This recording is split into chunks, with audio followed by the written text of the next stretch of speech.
Good day viewers, welcome to another edition of the Daily Strange Stories. I'm John Brown. Happy Wednesday. We're halfway through the week. I hope you're feeling accomplished and motivated. As the year 2025 has come to an end, I wish you a prosperous and fruitful 2026.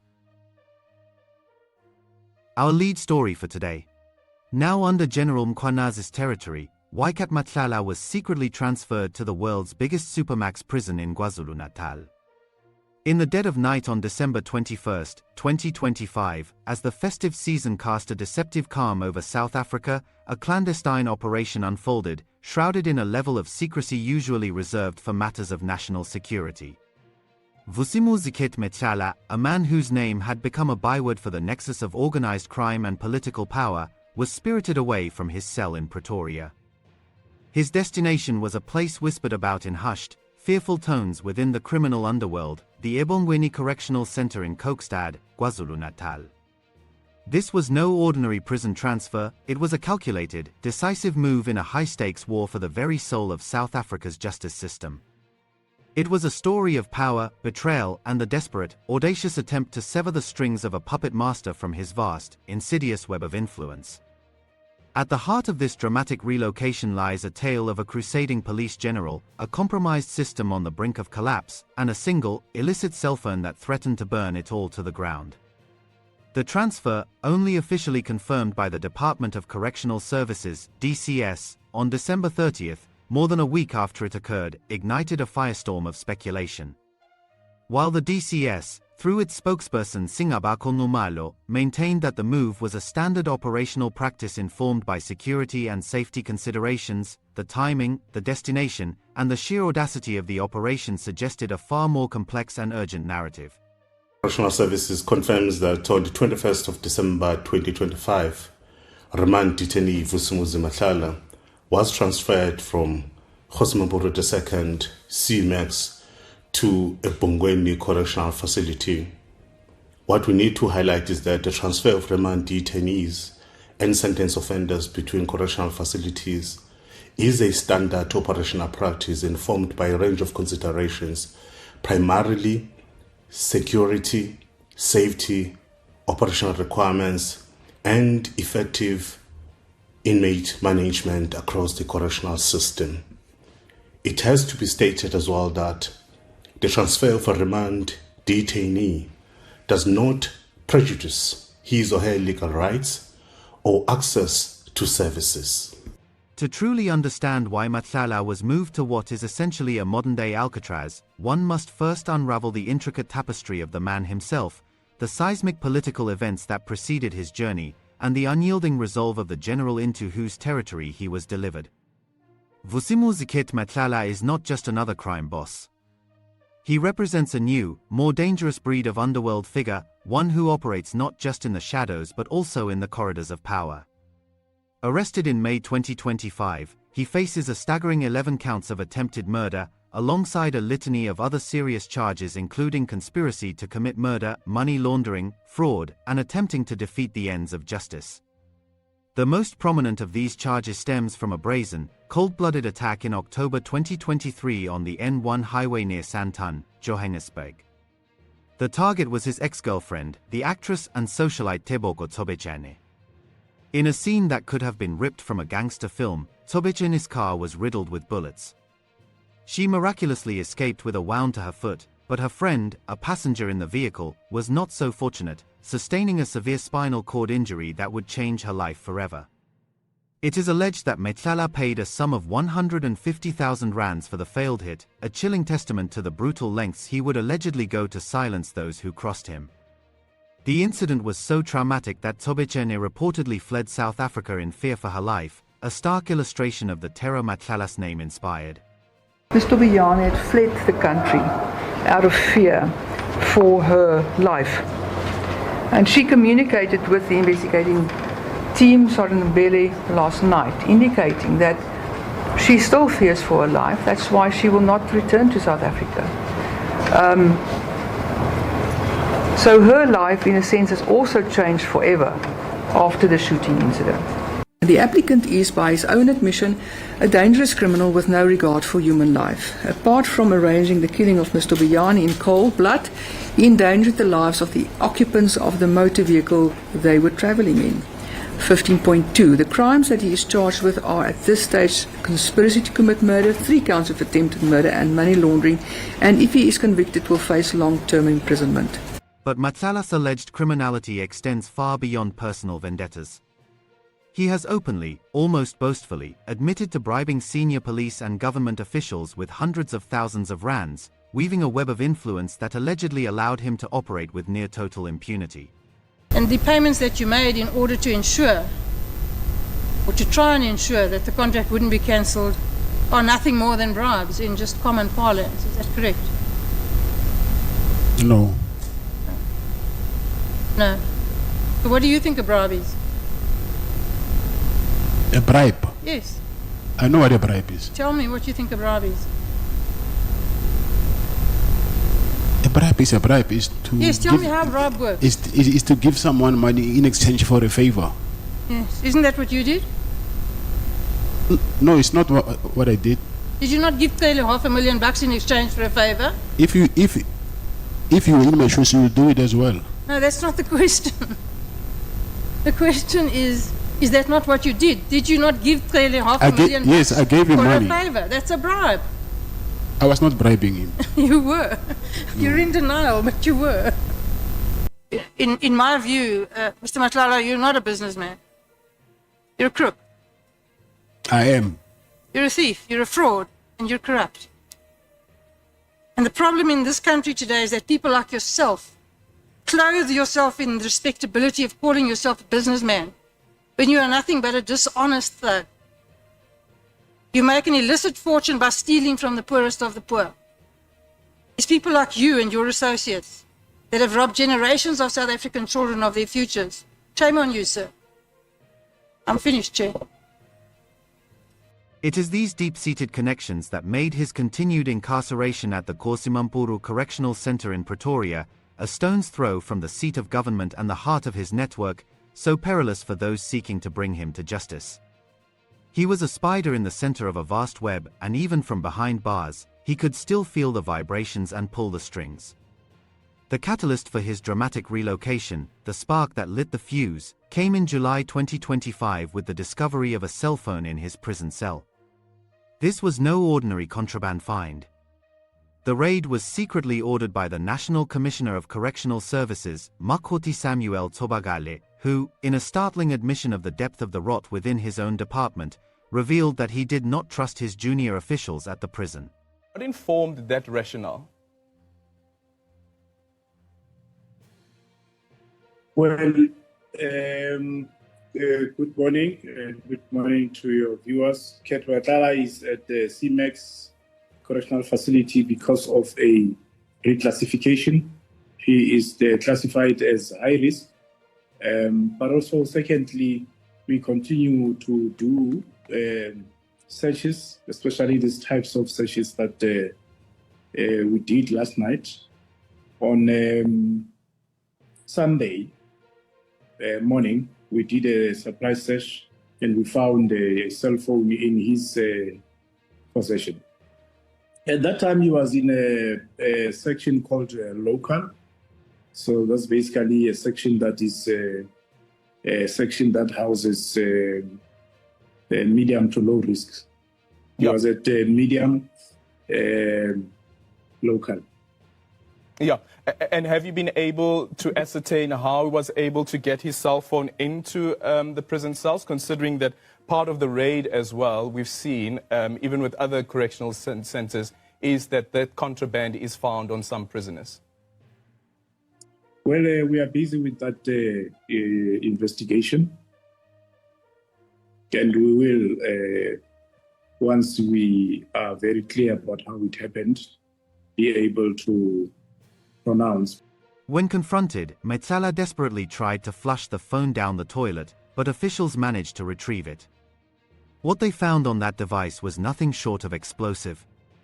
The cell phone's download report, later revealed in the Alexandra Magistrates Court by a determined prosecutor, Elise Leroux, showed screenshots dated July 6, 2025. On that very day, Matlala was engrossed in a live broadcast of a press conference that was sending shockwaves through the nation. It was a press conference held by Lieutenant General Nhlanhla Mkhwanazi, the KZN Provincial Police Commissioner.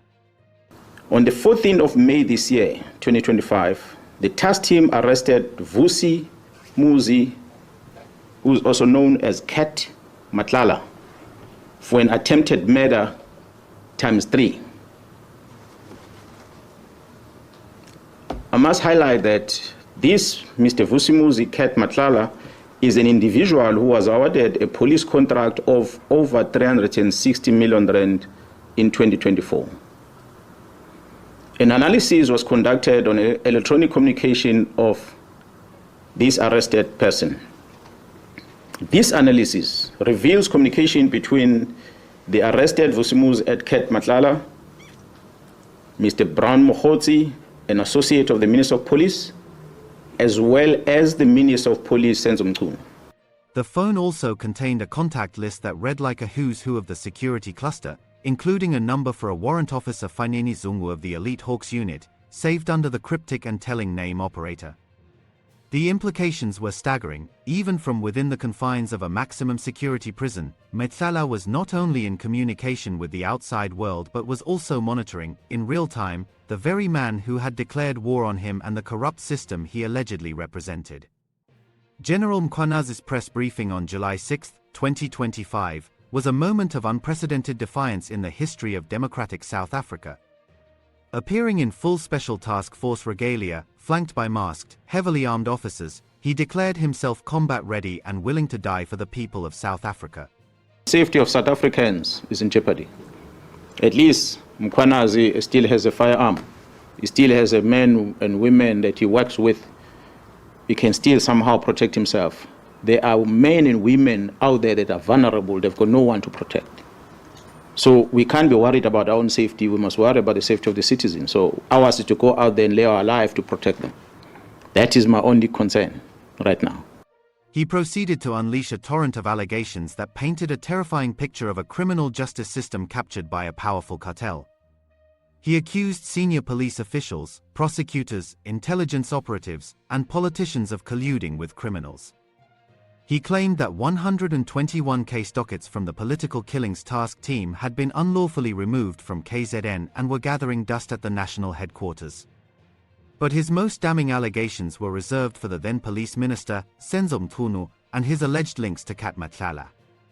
Mkhwanazi, with the conviction of a man who had seen too much, presented WhatsApp chats allegedly linking the minister to Matlala and an ANC-linked associate named Brown Mokhotsi.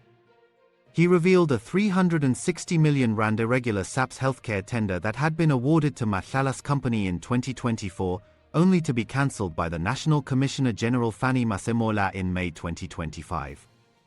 He accused Mkhunu of misleading Parliament about his relationship with Mokhotsi. The fallout was immediate and immense. President Cyril Ramaphosa, facing a crisis of confidence in his government, placed Mkhunu on a leave of absence.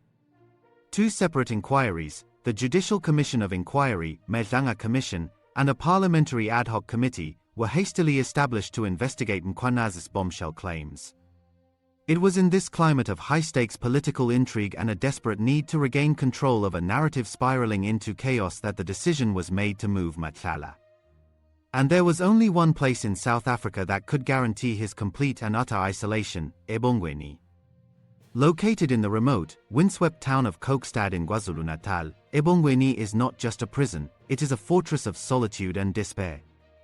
Described as the world's largest supermax prison, it has a capacity for 1,440 inmates and a reputation for being utterly inescapable.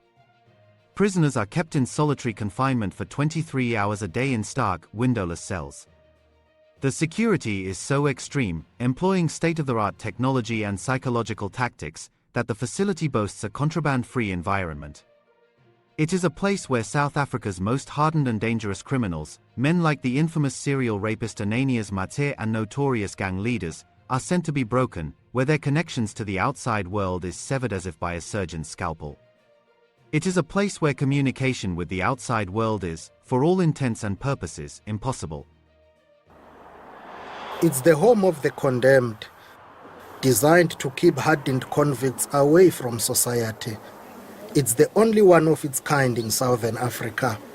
Inmates are under strict surveillance in the high-tech eBongweni ultra-maximum Correctional Centre. They spend 23 hours in solitary confinement, and this is the only sunshine they see for an hour in a small courtyard during their exercises. This is the worst prison I've ever been in, whether it's in Nigeria or in Angola or anywhere. This is the worst kind of place you can keep anyone. The late Mozambican national Ananias Mate, known as the Houdini of CMEX, tried to break out of eBongweni. He tried to cut the glass, and then he tried to unscrew on the top there, as you can see, but all that was in vain. So it's the way he left it? Yes. Were you surprised that he attempted to break out of it? That was the first attempt in this center. We didn't have any other. Mate was convicted of a string of crimes, including rape, attempted murder, fraud and armed robbery. He was sentenced to 54 years. The notorious Western Cape 28's gang leader, George Thomas, nicknamed Geweld, which means violence, was sentenced to 7 life prison terms for a host of crimes, including murder. I'm gonna be brutally honest. I'm not saying I regret it because my whole life shaped the person that I am today. But what I know for a fact, if I could have changed some things, I wouldn't be here where I am now. And this message to the aspiring gang members from a once powerful and feared gang leader. Stay away from drugs, guns, alcohol, teenage pregnancy or sex. Umlazi gangster Sibusiso Tilili Mzimela has escaped from police custody and different jails 9 times. Dubbed the modern-day Houdini, the cash-in-transit heist and hijacking kingpin was jailed for 99 years. He has spent 9 years at eBongweni. Impilo la ejele inzima. Ngizwe nje mhlambe bekhohliswa mhlambe abanye abantu umuntu ongaze angene ejele ethi la ise 5-star hotel la awukwazi ubona bonje oqala once wasuswa ebantwini bakini emphakathini kukodwa nje lokho kwekulimaza umqondo awukwazi ukuzenzela. This 35-year-old Lesotho national is the longest-serving prisoner in eBongweni. He was sentenced to 140 years for raping 7 women, murder, kidnapping, assault and robbery. Ke sile ka le ka o twa torongonye ke tswang ho yona go ke fitle mona na go ke kopanya le batho be ningi ba fositse gore The transfer was a masterstroke of strategic planning. It was executed just 2 weeks before Matlala's trial was set to resume in the Gauteng High Court in Johannesburg, and right before Christmas, a time when it was assumed that security might be more lax due to holiday leave. The move was met with criticism from some quarters, with Johannes Majoy of exclusive mediators calling it a sheer waste of taxpayers' money as Matlala would have to be transported back and forth for his trial. But for those who understood the gravity of the situation, the cost was a small price to pay for severing Matlala's lines of communication and influence. The key to the entire operation was the relationship of trust between National Commissioner Thobejane and General Mkhwanazi. It was Thobejane who personally phoned Muanazi after the cell phone was discovered, bypassing the compromised channels within his own department and asking the general to send his most trusted lieutenants to collect the device. This act demonstrated a level of cooperation at the highest levels, a pact between two men determined to fight back against the tide of corruption. Remember, when we find objects like cell phones, And in cases that are high risk like this one, we hand the object over to the South African Police Service. So that is what we have done immediately on the same day. Their alliance was the enabling factor that made Matlala's transfer to KZN possible. By moving Matlala to eBongweni, they were not just transferring a prisoner, they were moving a kingpin into the heart of his adversary's territory, a place where his power and influence would be neutralized. Correctional Services and prison authorities claim the prison softens hardened criminals. We pride ourselves that it is a center of last resort in the Republic. It is a center that when all else in the Republic has failed, when people are giving problems in our centers, when people who have committed serious, horrible crimes, we say they must be taken through the processes, special programs of eBongweni, because it is a center that has a history, among others, that it has no escape since it was opened in 2002. Czech fugitive Radovan Krejcir had a short stint in eBongweni. South Africa's worst serial rapist and killer Thozamile Taki is serving time here. Taki robbed, raped and killed 13 women before dumping their bodies in sugarcane fields at Umzinto, KwaZulu-Natal, and at a tea plantation in Port St. John's in the Eastern Cape. To fully grasp the significance of this move, one must delve deeper into the character of the man who now holds the keys to Matlala's gilded cage, Lieutenant General Nhlanhla Mkhwanazi. Born in Edendale, a township in Pietermaritzburg, Mkhwanazi is a career police officer who joined the SAPS in 1993. He cut his teeth in the public order policing unit during the tumultuous years of South Africa's transition to democracy. He rose through the ranks, earning a reputation as a no-nonsense, incorruptible officer. His academic achievements, including a Master's in Business Administration from the University of Johannesburg and a Bachelor of Laws degree, complement his extensive operational experience, making him a formidable opponent for the criminal underworld. Mkhwanazi first burst into the national consciousness almost 15 years ago when, as the acting National Police Chief, he took the audacious step of suspending the powerful and politically connected crime intelligence boss, Richard Mjoli. This act of defiance against the political establishment earned him widespread public admiration but also cost him his job. He was unceremoniously axed and relegated to the sidelines for several years. However, his reputation for integrity and bravery endured. In 2018, he was brought back from the cold by the then Police Minister Bheki Cele, who appointed him as the KZN Provincial Police Commissioner, a province plagued by political killings and organized crime. The decision to move Matlala to KZN was, therefore, a deliberate and symbolic act. It was a clear message that Matlala was now on Mkhwanazi's home turf, a territory where the general's influence is strongest and his network of loyal officers is most extensive. It was a move designed to isolate Matlala not just physically, but also from the network of corrupt officials who had allegedly protected him for so long. The transfer was a public declaration that the rules of the game had changed, and that Matlala's days of pulling strings from behind bars were over. The implications of this transfer are far-reaching and profound. In the world of organized crime and high-level corruption, geography is destiny. By moving Matlala to eBongweni, the authorities have effectively placed him in a location where his network of contacts has minimal reach. Kokstad is a remote area, far removed from the urban centers where Matlala's influence was most potent. The facility itself is designed to prevent exactly the kind of communication that Matlala had been engaging in while at Vusimuzi. The 23-hour solitary confinement regime means that Matlala will have virtually no opportunity to interact with other inmates or corrupt officials who might smuggle messages or devices in and out. The 1 hour of daily association time is strictly monitored and controlled.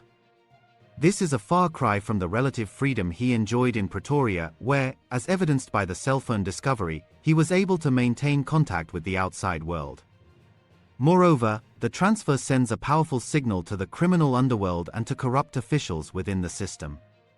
It demonstrates that there are consequences for those who attempt to manipulate the justice system from within the prison walls. It shows that there are officials, like Tebogo Mkhwanazi, who are willing to take bold action to protect the integrity of the system. This is not a message that will be lost on those who have been benefiting from Matlala's largesse or those who have been protecting him. The timing of the transfer, just before Christmas and just before Matlala's trial resumes, is also significant. It suggests a level of strategic thinking that goes beyond mere logistical considerations. By moving him during the holiday period, when attention is diverted and the prison system is operating with reduced staff, the authorities minimized the risk of leaks or interference. By moving him just before his trial, they ensured that any attempts he might have made to coordinate his defense or intimidate witnesses would be severely hampered. It is a move that demonstrates an understanding of the psychology of power and the importance of controlling the narrative. The relationship between Tebogo and Mkhwanazi is also worth examining more closely. These are two men at the highest levels of the security establishment who have chosen to work together, bypassing normal channels and protocols, to achieve a common goal. This kind of cooperation at the highest levels is rare and speaks to the gravity of the situation they are facing. It also suggests that there is a broader coalition of officials who are determined to fight back against the infiltration of the system by organized crime. Tebogo's decision to trust Mkhwanazi with the phone, rather than sending it through the normal channels, is a damning indictment of the state of corruption within the correctional services and the police service. It suggests that the rot has gone so deep that even the most senior officials cannot trust their own subordinates. The discovery of the cell phone itself raises important questions about how Matlala was able to acquire it in the first place. Who smuggled it in? How much did they charge? Were they acting on Matlala's behalf, or were they being paid by someone else? These are questions that investigators are presumably asking, and the answers will likely reveal more about the networks of corruption that Mkhwanazi has been trying to expose. The fact that Matlala was watching Mkhwanazi's press briefing in real time suggests that he had advance warning of what was coming, or at least that he was monitoring developments very closely. This raises the possibility that there are people within the security establishment who are feeding information to Matlala. The secret transfer of Cat Matlala to the world's biggest supermax prison is more than just a logistical exercise. It is a pivotal chapter in a larger story about the fight for the soul of South Africa's criminal justice system. It is a story about the courage of one man to stand up against a corrupt system. And it is a story about the desperate measures that are sometimes necessary to reclaim a nation from the clutches of organized crime. But it is also important to recognize that this is just one battle in a much larger war. The corruption that Mkhwanazi exposed in his July briefing is systemic and deep-rooted. It involves not just individuals but entire networks and institutions. Moving Matlala to eBongweni may neutralize his immediate threat, but it does not address the underlying problems that allowed him to operate with impunity in the first place. The investigations being conducted by the Nhlanhla Commission and the Parliamentary Ad Hoc Committee will be crucial in determining the extent of the corruption and the steps that need to be taken to root it out. As Matlala sits in his isolated cell in Kokstad, cut off from the world he once manipulated with such ease, the question that hangs in the air is not just about his own fate, but about the future of a country grappling with the demons of its past and the daunting task of building a future free from the clutches of organized crime. Will the momentum generated by Mkhwanazi's courageous stand be maintained, or will the forces of corruption reassert themselves? Will the investigations uncover the full extent of the rot, or will powerful interests manage to contain the damage? Will the justice system be able to hold those responsible accountable, or will they escape through the loopholes and connections that have protected them in the past? The transfer of Cat Matlala to eBongweni is a watershed moment in South African history. It is a moment that will be studied and analyzed for years to come. It is a moment that demonstrates both the fragility and the resilience of democratic institutions. It shows how easily the system can be compromised by those with money and power, but it also shows that there are still individuals within the system who are willing to fight back, even at great personal cost. The story of Cat Matlala is ultimately a story about power. It is about how power is acquired, how it is used, and how it can be challenged. It is about the power of money to corrupt, the power of position to enable, and the power of conscience to inspire. What do you think this move signifies for the future of South Africa's fight against corruption? Does it represent a turning point, or is it merely a temporary victory in a much larger war? Share your thoughts in the comments below. Thanks for watching this news bulletin. Please share your opinion in the comments section. We would be glad to read and respond to your comments. Let's meet again tomorrow in our next strange story. As the year 2025 has come to an end, I wish you a prosperous and fruitful 2026.